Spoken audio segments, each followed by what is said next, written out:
একটা 16 বছরের ছেলে তার মাকে জিজ্ঞাসা করতেছিল যে মা, আমার যখন 18 বছর হইব তখন তুমি আমারে কি গিফট দিবা। তখন তার মা মিষ্টি কণ্ঠে বলতেছিল, বাবা, তোমার যখন 18 বছর বয়স হইব তখন তুমি চাই আলমারি খুইলো, ওইখানে তোমার গিফট রাখা থাকবো। কিছুদিন যাইতে না যাইতে এই ছেলেটা অসুস্থ হয়ে পড়লো। তখন তার মা তারা নিয়ে ডাক্তারের কাছে গেল। তারপরে ডাক্তারে অনেক পরীক্ষা নিরীক্ষা করার পরে জানতে পারলো যে ছেলেটার 2টা কিডনি ড্যামেজ হয়ে গেছে। এই কথা শুনে তো মা পুরোপুরি ভেঙা পড়ছে, অনেক কান্না করতেছিল।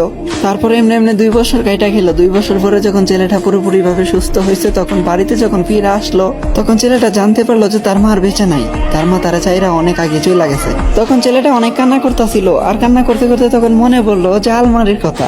তখন সে আলমারির কাছে যায়, আলমারিটা কইলা দেখলো ওইখানে একটা গিফট বক্স রাখা। যখনই গিফট বক্সটা ওপেন করলো তখনই দেখলো ওইখানে একটা চিঠি রাখা। আর এই চিঠিতে লেখা ছিল, এ আমার কলিজার টুকরা।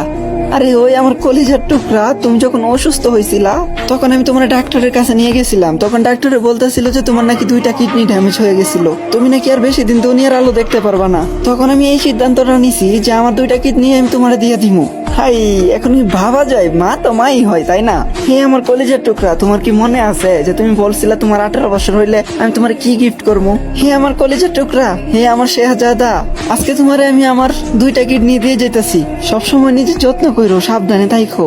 হ্যাপি বার্থডে মাই সান। আর এটাই হয় মায়ের ভালোবাসা। মায়েরা কখনো স্বার্থ খোঁজে না। আর আজকালকার ছেলে মেয়েরা মায়ের কদর করতে জানে না। আরে ভাই, সময় থাকতে মায়ের কদর করো, হারায় গেলে কিন্তু আর পাইবা না।